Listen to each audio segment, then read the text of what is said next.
Vas a pudrirte aquí sola, y solo saldrás con los pies por delante. Y esas 6 palabras, pronunciadas con la voz dura de mi propio hijo, fueron como puñales atravesándome el alma.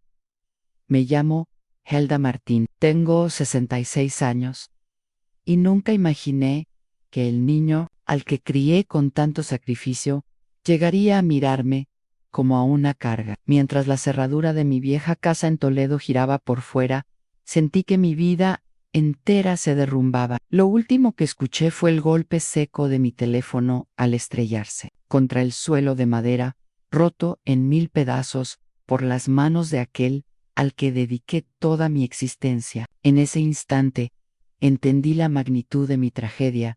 Estaba completamente sola, abandonada por el hijo que fue mi motor, mi esperanza, mi razón de vivir. Pero, antes de llegar a ese encierro forzado, déjenme contarles cómo una madre, convencida de que el amor podía con todo, terminó convertida en prisionera de su propia sangre. Desde los 18 años. Trabajé como costurera en una pequeña fábrica textil del centro de Toledo. Mis manos, endurecidas por la aguja y el hilo, sostuvieron un hogar que se vino abajo cuando mi esposo nos abandonó. Javier, mi único hijo, apenas tenía 8 años, y aquella noche en la que me preguntó entre lágrimas, «Papá, ¿va a volver?», tuve que inventar una sonrisa y prometerle que nada nos faltaría. Desde entonces, él se convirtió en mi motor de vida. Recuerdo un martes lluvioso de octubre.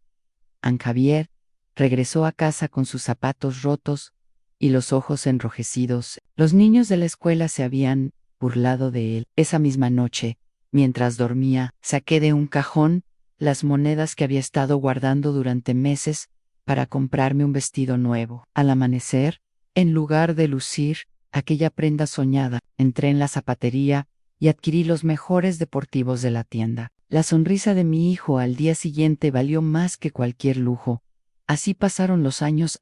Cada euro extra, cada hora de trabajo adicional, cada descanso que sacrifiqué, todo lo invertí en él. Cuando cumplió 16 años, hice turnos dobles para comprarle la motocicleta que tanto deseaba. A los 21, hipotecando la pequeña casa familiar, le pagué la carrera de ingeniería. Nunca me quejé. Estaba convencida de que el deber de una madre era darlo todo sin esperar nada más que amor y respeto.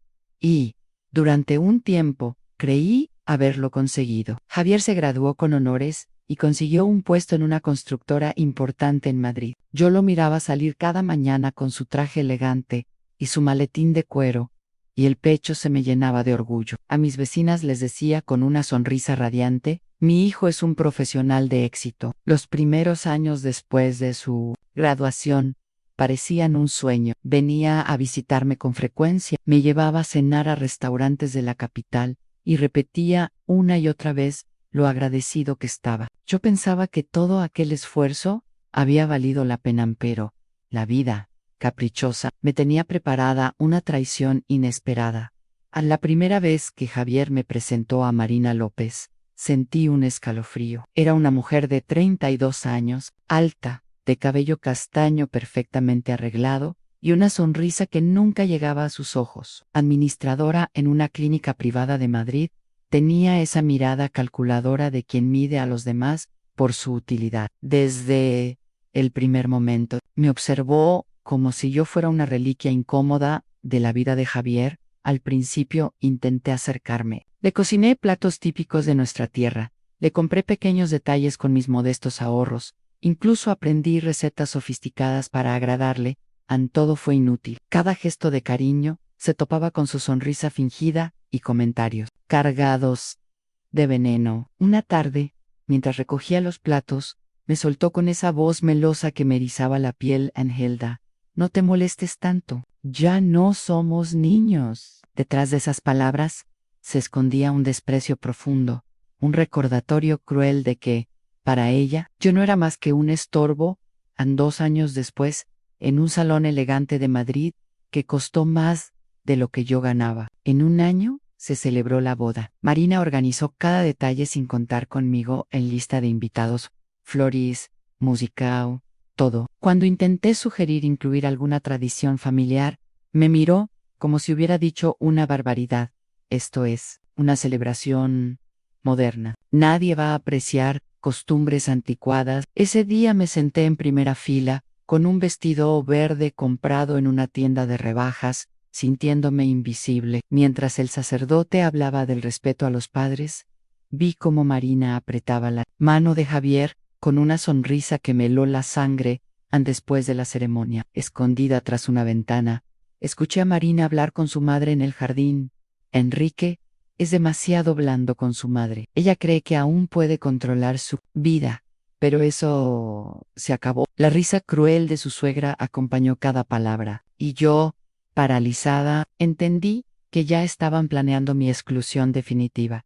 A los meses siguientes confirmaron mis peores temores. Javier empezó a visitarme cada vez menos, y cuando lo hacía, siempre acompañado de Marina. Las conversaciones, antes llenas de complicidad, se volvieron frías y tensas. Ella interrumpía constantemente con comentarios hirientes disfrazados de cortesía. Un domingo preparé su guiso favorito, el que le hacía desde niño. Llegó solo y pensé que tendríamos un momento especial, pero al sentarse a la mesa, me lanzó. Sin mirarme a los ojos: soy lo único que tienes. ¿No te das cuenta de lo agobiante que es eso? Tengo 30 años, mamá. No puedo seguir siendo responsable de tu felicidad. Aquellas palabras me golpearon como un jarro de agua helada. Yo, que había hipotecado mi casa, que había renunciado a rehacer mi vida, que había vivido solo para él, ahora escuchaba de su boca que era una carga. Intenté mantenerme firme y le respondí con la voz quebrada: Yo solo te pedí que me amaras como yo te he amado a ti. ¿Es demasiado pedir? Pero Javier ya no era el mismo. Guardó silencio, se levantó de la mesa y se marchó dejando el plato lleno. Yo me quedé sola en la cocina, mirando aquel guiso enfriarse, sintiendo como algo en mi interior se rompía para siempre en esa noche. Mientras me acostaba con un vacío inmenso en el pecho, me di cuenta de que el sacrificio de toda una vida podía convertirse en mi condena. Había criado a un hijo que ya no me reconocía, que había elegido el brillo falso de una mujer ambiciosa sobre el amor incondicional de su madre. Y aunque todavía no lo sabía, ese fue el primer paso hacia mi liberación. El silencio de aquella tarde en la cocina se convirtió en una herida que no cicatrizó. Javier ya no era el hijo que me abrazaba con ternura. Era un hombre distante, casi un extraño, que repetía frases que no eran suyas.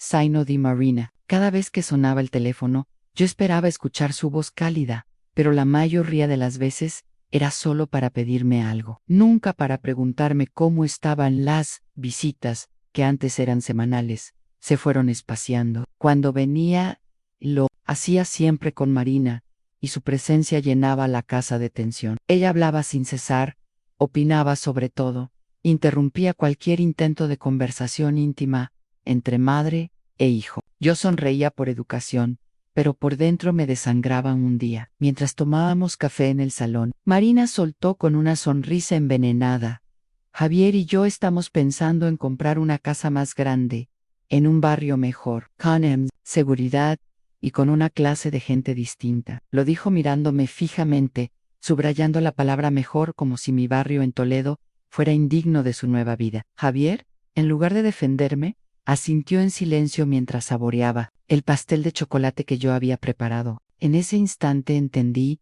que ya no me veía como parte de su mundo. La primera bofetada emocional llegó poco después. Había preparado su guiso favorito, ese que le encantaba desde niño, y lo invité a comer un domingo. Llegó con expresión fría, se sentó, y mientras yo le servía, me dijo sin rodeos: Mamá, hemos estado hablando y creemos que lo mejor es que empecemos a tener más espacio. Me quedé paralizada con la cuchara en la mano.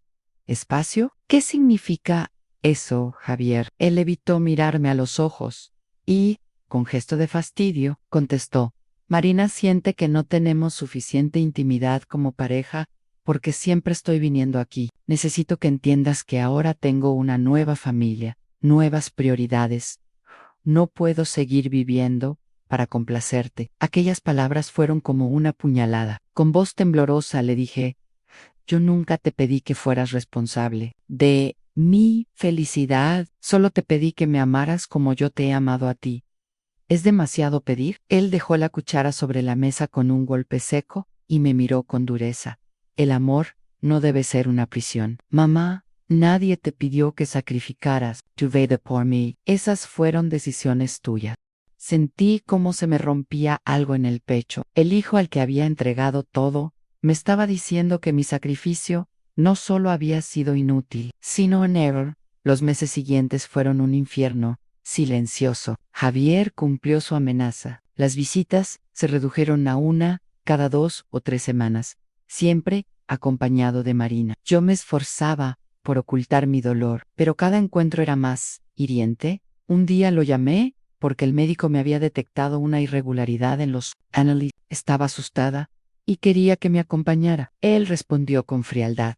No puedo, mamá. Marina tiene una cena importante con gente de su trabajo. Es muy importante para su carrera, pero solo sería 1 hora, le supliqué. Da miedo ir sola, mamá. Necesito ayudar a Marina. ¿No puedes pedirle a alguna amiga que te acompañe? Colgué el teléfono con las manos temblorosas. No tenía amigas cercanas. Había dedicado mi vida entera a él y había descuidado todo lo demás. Al día siguiente fui sola al médico. Gracias a Dios, los resultados fueron benignos, pero en la sala de espera, rodeada de mujeres acompañadas por sus hijos, sentí la soledad más profunda de mi vida. Cuando lo llamé para darle la buena noticia, su respuesta fue un simple, «Qué bueno, mamá», y enseguida cambió de tema, para contarme el éxito de la cena de Marina Am. La situación empeoró. Una tarde gris de noviembre, caí enferma con una gripe fuerte. Llamé a Javier, con fiebre y miedo, esperando que viniera, pero su respuesta fue devastadora. No puedo. Mamá, tenemos una cita con el arquitecto para remodelar la cocina. Ha sido dificilísimo conseguir esta reunión. Por favor, Javier, solo necesito que alguien esté conmigo unas horas. Me siento muy mal. Marina dice que los adultos independientes deben saber cuidarse solos. No puedes depender de mí para todo. Ahí comprendí que ya no quedaba nada del hijo cariñoso que había criado. Llorando le dije, soy tu madre, Javier. ¿Desde cuándo soy un otro para ti? No seas dramática, mamá. Es solo una gripe. Tómate un té y descansa. Colgó sin despedirse. Me quedé con el auricular en la mano, sintiendo que algo dentro de mí moría. Definitivamente, fueron 2 semanas de convalecencia, en las que mi teléfono permaneció en silencio. Javier no llamó ni una vez. Fue mi vecina, doña Amalia, quien me llevó sopas calientes y medicamentos. Una tarde, mientras me ayudaba a cambiar las sábanas, me dijo con dureza, no es normal que un hijo abandone así a su madre enferma. Algo está muy mal.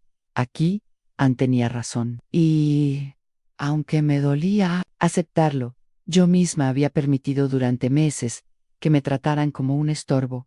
Aun cuando por fin me recuperé, algo en mí había cambiado. Decidí que ya no sería la madre sumisa que corría a atender cada capricho de Javier y Marina. 2 semanas después, él me llamó con tono indiferente.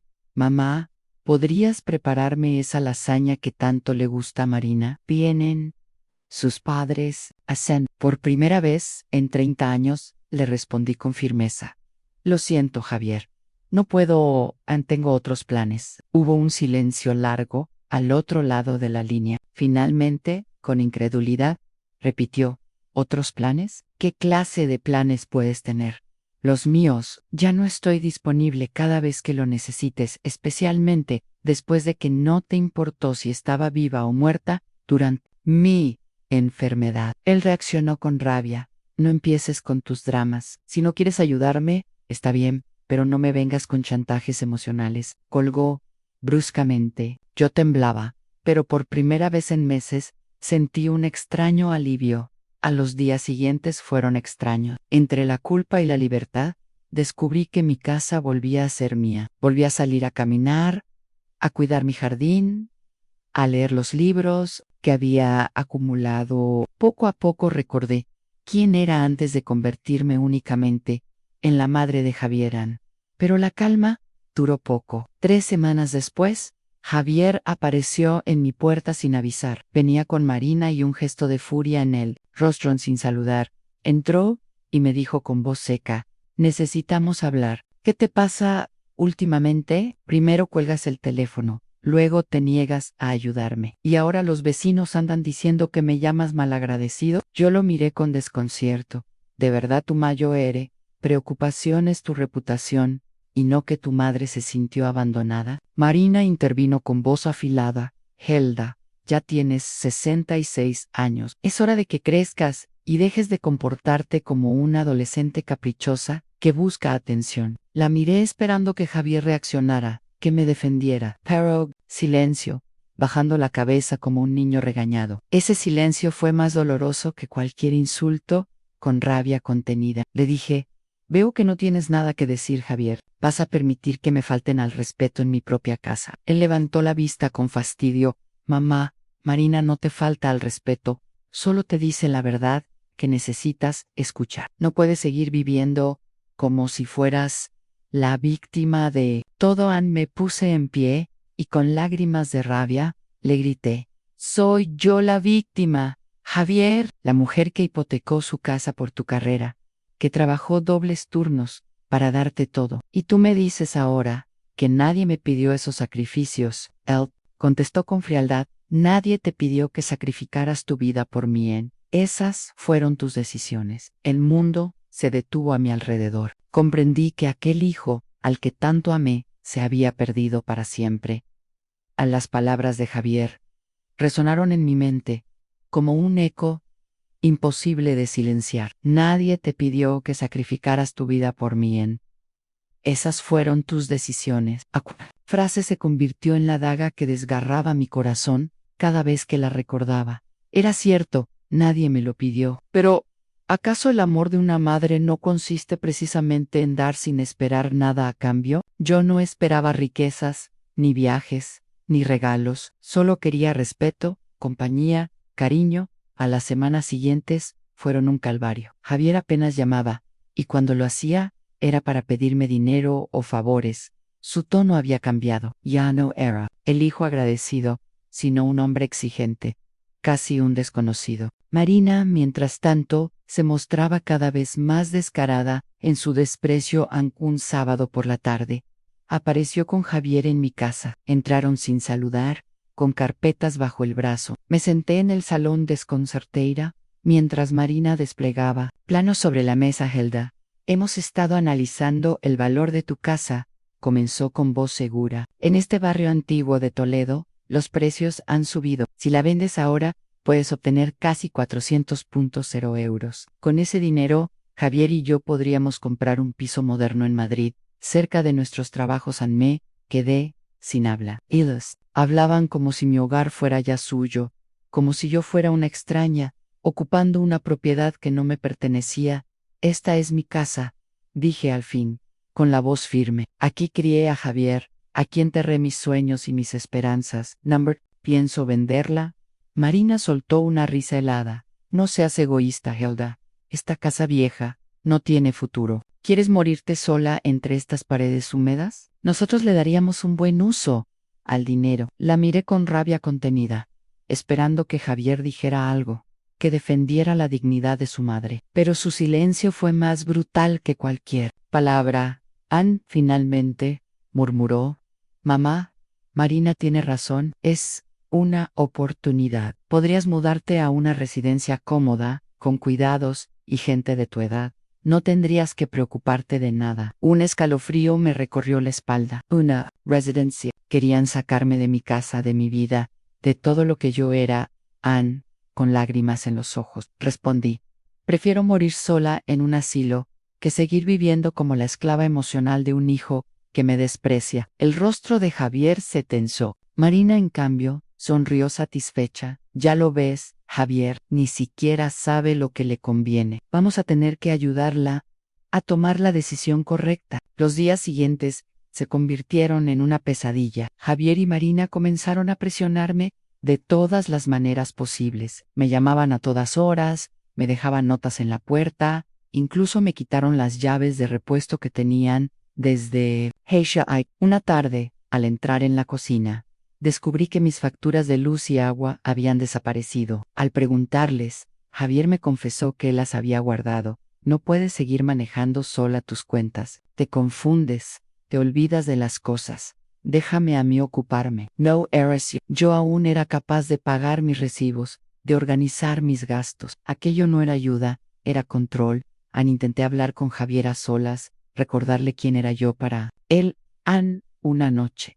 Lo cité sin Marina, esperando que el hijo que conocí todavía viviera dentro de aquel hombre. Cuando llegó, lo miré a los ojos y le dije: Javier, ¿recuerdas cuando te enfermaste de varicela? Y yo pasé 3 noches sin dormir a tu lado. ¿Recuerdas cómo te llevaba en brazos al colegio porque llorabas de miedo? Él apartó la mirada. Mamá, no vivimos en el pasado, pero ese pasado es lo que nos hizo quienes somos. Yo te di todo mi amor, toda mi vida, y ahora tú me hablas de vender mi casa como si yo fuera una carga. Entonces, estalló. Ya basta, mamá, no entiendes en esta casa. Es nuestra oportunidad de progresar. Y sí, tal vez seas una carga, no quiero estar atado a tus problemas. El resto de mi vida, me quedé petrificada. Mi hijo, aquel niño que un día me prometió que nunca me dejaría sola, ahora me llamaba Kargan.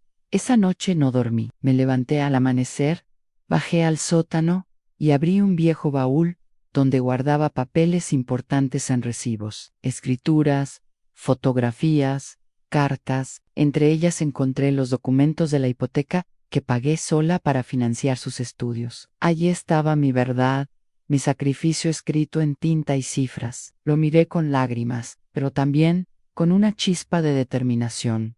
Decidí que ya no permitiría que me manipularan. Comencé a tomar notas de cada conversación, a grabar en secreto con mi viejo teléfono cada palabra de desprecio. Si querían quitarme mi dignidad, yo demostraría quién era realmente la víctima una tarde. Mientras Marina me gritaba en la cocina que era una anciana caprichosa, activé la grabadora. Su voz quedó atrapada en aquel pequeño aparato. Esa fue mi primera prueba. Al día siguiente, consulté discretamente a un abogado local. Le mostré los documentos de la hipoteca y le conté todo lo que estaba ocurriendo. Él me escuchó en silencio y luego me dijo: Doña Helda, usted tiene derechos. Nadie puede obligarla a vender su casa ni a cambiar su testamento bajo presión. Lo que están haciendo se llama coacción y es denunciable. Salí de aquel despacho con el corazón palpitando. Por primera vez en meses sentí que no estaba indefensa,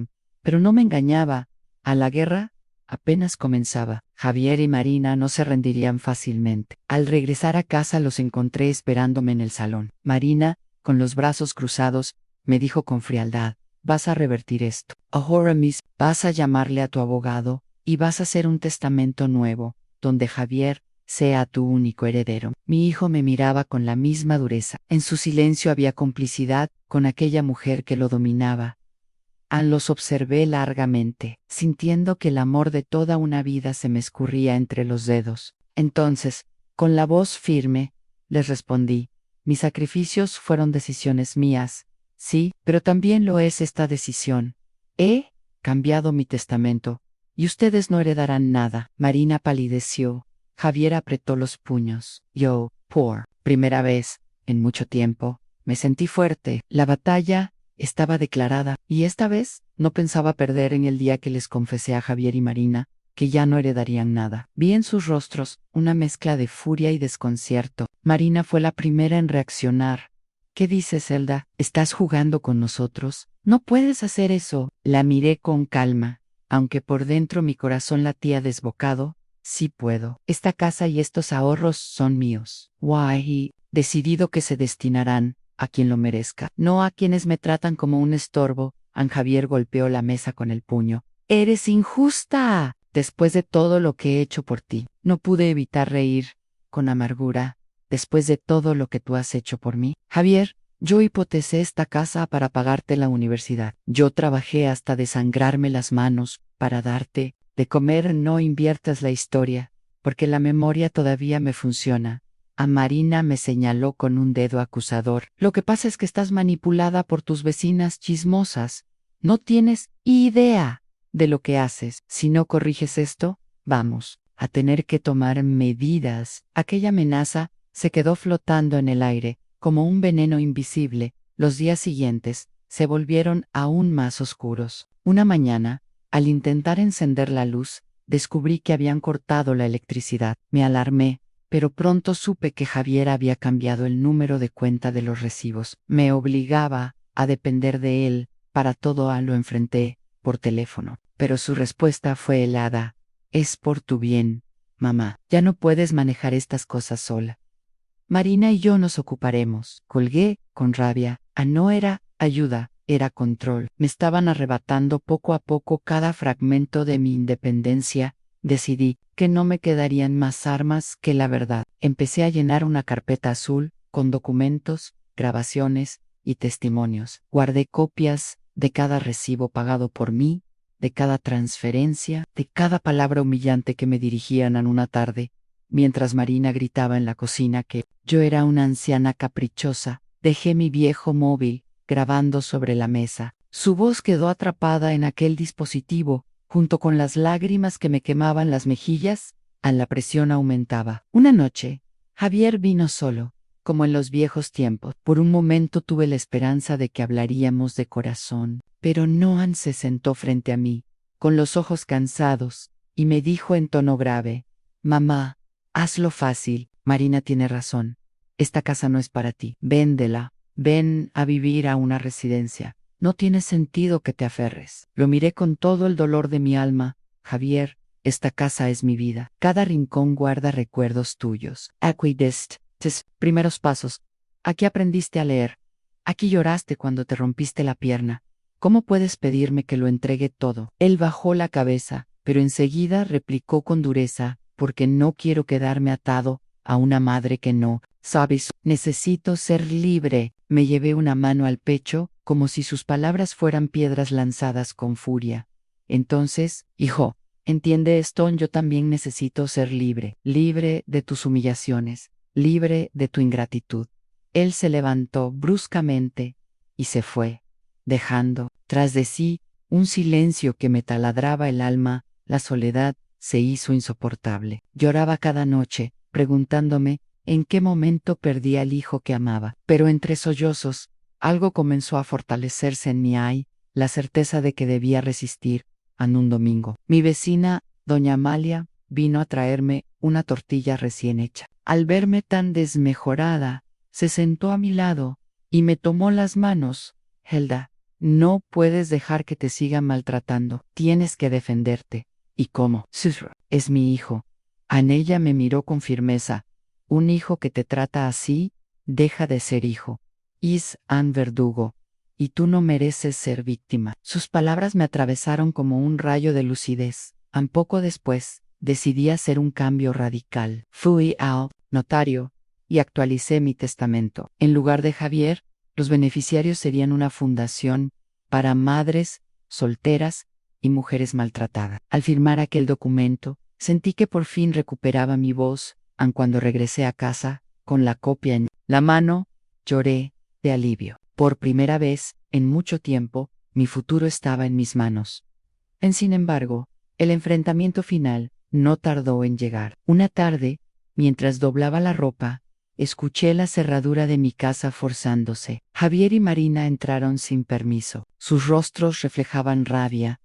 Contenida, Marina fue directa: «Vas a revertirlo ahora mismo. Llama a tu abogado y corrige ese testamento. Javier debe ser tu único heredero». Yo me endurez, con la voz firme: «No, ya tomé mi decisión. Ustedes no heredarán nada».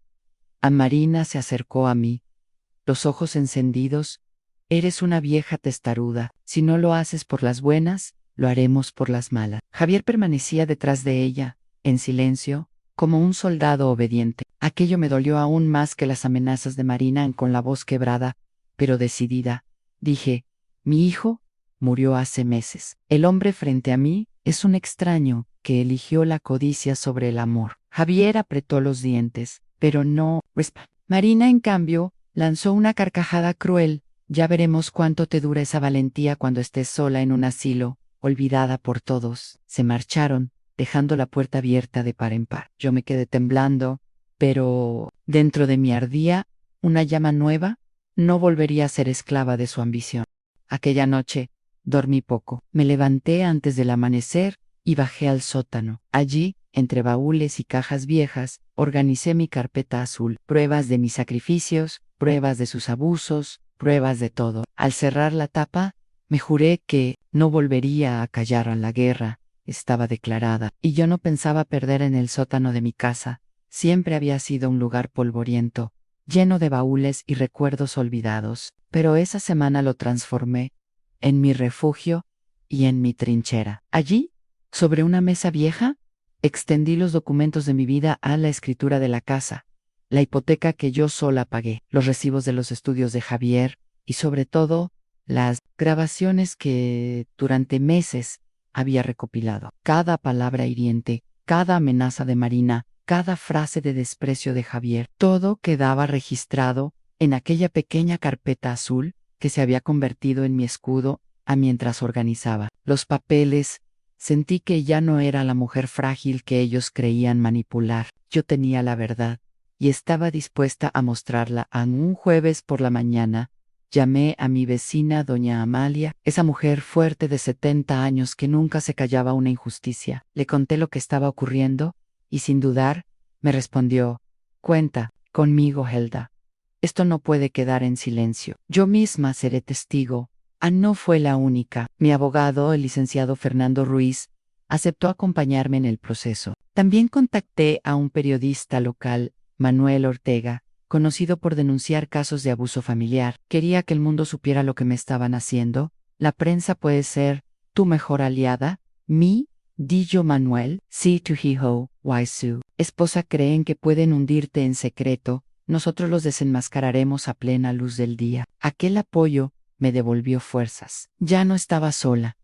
El enfrentamiento definitivo llegó más rápido de lo que esperaba. Una tarde, mientras doblaba la ropa, escuché la cerradura en Javier y Marina irrumpieron otra vez en mi casa. Esta vez no mostraban solo furia, sino también desesperación.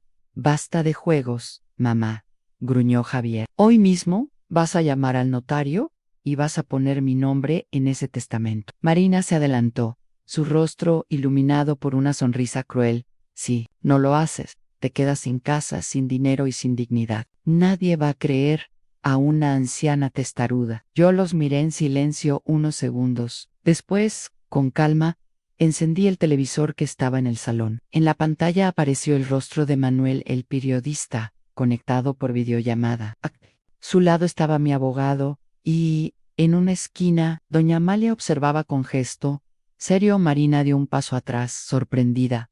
«¿Qué significa esto?». Con la voz más firme que jamás tuve, respondí: «Significa que esta vez no estoy sola. Todo lo que digáis quedará grabado». El color desapareció del rostro de Javier. Marina, sin embargo, intentó mantener el control. «Esto es un teatro ridículo. Nadie va a creerte, ¿no?», pregunté mientras colocaba mi móvil sobre la mesa. «¿Escuchan esto?».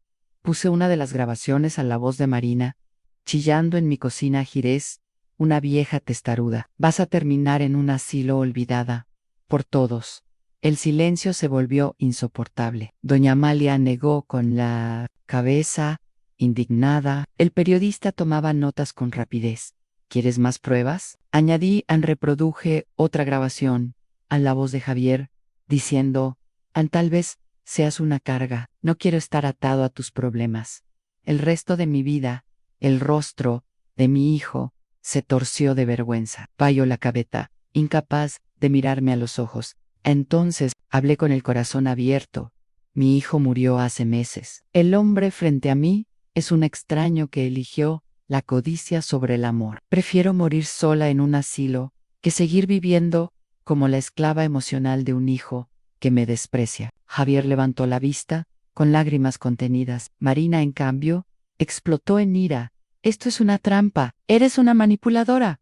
«No, Marina», respondí. «Manipulación es querer arrebatarle la casa a una madre que lo dio todo. Manipulación es convencer a mi hijo de que soy una carga». En el abogado intervino con voz firme. «Lo que estamos presenciando es coacción y con estas pruebas, un juez no tendrá dudas. Manuel el periodista añadió: esta historia merece salir a la luz. La gente debe saber cómo una madre sacrificada fue traicionada por su propio hijo. Marina palideció. Javier intentó tocarme la mano, pero yo la retiré. Mamá. Yo, murmuró, incapaz de terminar la frase.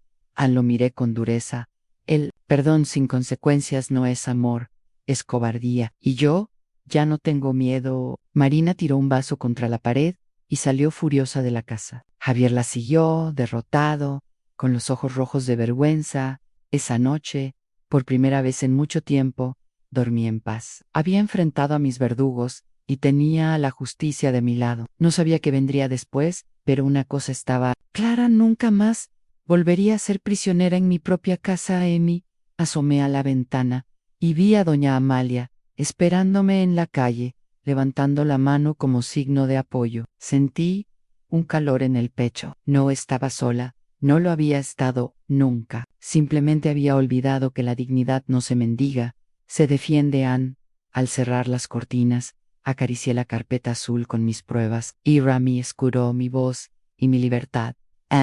El próximo paso sería denunciar. Y esta vez estaba lista. A la mañana siguiente al enfrentamiento, el aire de Toledo parecía distinto. Yo desperté con una serenidad que hacía años no sentía. La decisión estaba tomada. No iba a permitir que el sacrificio de toda mi vida terminara en manos de la codicia. Con la carpeta azul bajo el brazo, me dirigí al despacho de mi abogado, Fernando Ruiz. Allí delante de él, firmé la denuncia formal contra Javier y Marina por coacción y maltrato psicológico. Fernando me miró con respeto. Ha hecho usted lo correcto, doña Helda. Ahora la justicia tiene que hablar. Salí de aquella oficina sintiéndome más ligera, como si me hubiera quitado de encima una losa que me oprimía. Desde hacía años, a los acontecimientos se precipitaron. El periodista Manuel Ortega publicó al día siguiente un artículo titulado "El precio de la ingratitud". Madre toledana denuncia a su hijo y a su nuera por abuso. La noticia corrió como la pólvora en los periódicos locales y en las redes sociales. A los vecinos se acercaban a mi casa para mostrarme apoyo. Doña Amalia me trajo flores. Otros me dejaron cartas en el buzón. Por primera vez en mucho tiempo, sentí que alguien me veía, que mi voz ya no era un eco perdido en la soledad. Javier intentó contactarme varias veces. Al principio fueron llamadas tímidas, mensajes de disculpa, promesas de cambiar. Yo no respondí. La herida estaba demasiado abierta. Una tarde apareció en mi puerta solo, con la mirada apagada. Mamá, lo siento, no supe detener a Marina. Me dejé arrastrar. Lo escuché en silencio, pero no abrí la puerta. Solo le dije a través del cristal: el perdón sin consecuencia no es amor, es cobardía. Tú elegiste tu camino. Yo elijo el mío. Él bajó la cabeza y se marchó. No volví a verlo en semanas. Marina, en cambio, no mostró arrepentimiento. Cuando la citaron a declarar, llegó altiva, con un abrigo caro y una sonrisa arrogante, pero su seguridad se desmoronó cuando el juez escuchó las grabaciones, en sus insultos, sus amenazas, sus risas crueles. Cada palabra era un dardo en su contra. El juez dictaminó medidas cautelares. Javier y Marina no podían acercarse a mí ni disponer de mis bienes. La investigación seguía abierta y la prensa lo cubría con titulares cada vez más duros. Javier perdió su trabajo en la constructora. Marina fue despedida de la clínica. La gente lo señalaba por la calle. La reputación que tanto habían cuidado se desplomó en cuestión de días. Mientras tanto, yo renacía. Volví a coser, a caminar por las calles de Toledo, a tomar café con las vecinas en la plaza. Redescubrí el placer de cuidar mi jardín y de escuchar la radio por las tardes, sin miedo a que alguien irrumpiera en mi casa. Un día decidí dar un paso más. Con la ayuda del abogado, formalicé mi testamento final. Toda mi herencia, incluida la casa, iría destinada a una fundación para madres solteras y mujeres víctimas de violencia. Al estampar mi firma, sentí que cerraba un círculo. No habían sido en vano, servirían para dar fuerza a otras mujeres que, como yo, habían entregado todo y recibido desprecio a cambio. A meses después, Javier volvió a buscarme. Esta vez venía sin traje, con el rostro cansado y la barba descuidada. Mamá, Marina me ha dejado. Perdí el trabajo. Lo he perdido todo. Tan solo me quedas tú. Lo miré con tristeza, pero también con compasión. Javier, el hijo que crié, murió hace tiempo. El hombre que tengo delante eligió la codicia sobre el amor. No soy tu salvación. Él se arrodilló, suplicando perdón, pero yo me mantuve firme. Le ofrecí un vaso de agua y una silla en el portal, pero no lo invité a Había aprendido que abrir de nuevo mi puerta sin condiciones sería volver a la esclavitud emocional, con el paso del tiempo. Encontré paz, no la paz perfecta, porque el dolor de un hijo perdido nunca se borra del todo, sino una paz hecha de dignidad y libertad cada mañana. Al abrir las ventanas, el sol de Toledo me recordaba que aún estaba viva, que aún podía disfrutar. De la vida mis vecinos me sonreían, y yo ya no bajaba la mirada. Había recuperado lo más importante, a mi valor como persona. En un domingo, Manuel, el periodista, me visitó para una última entrevista. Doña Helda, ¿qué mensaje quiere dejar a otras madres que puedan estar pasando por lo mismo? Lo pensé unos segundos y respondí: que nunca permitan que el amor se convierta en cadena, que recuerden que el respeto es la base de toda relación, incluso entre madre e hijo, y que, aunque duela, a veces hay que cerrar la puerta para recuperar la dignidad. Hoy escribo estas líneas mirando el atardecer desde la ventana de mi casa. El cielo se tiñe de naranja y me siento en paz. Mi historia no es de derrota, sino de renacimiento. He aprendido que la verdadera fuerza de una madre no está en sacrificarse hasta desaparecer, sino en saber decir basta cuando el amor se transforma en abuso. Gracias, queridos oyentes, por acompañarme hasta el final de esta historia. Ha sido un camino doloroso, pero también liberador. Ahora les pregunto a ustedes, ¿qué harían si la persona a la que más han amado en la vida se convierte en quien más los traiciona?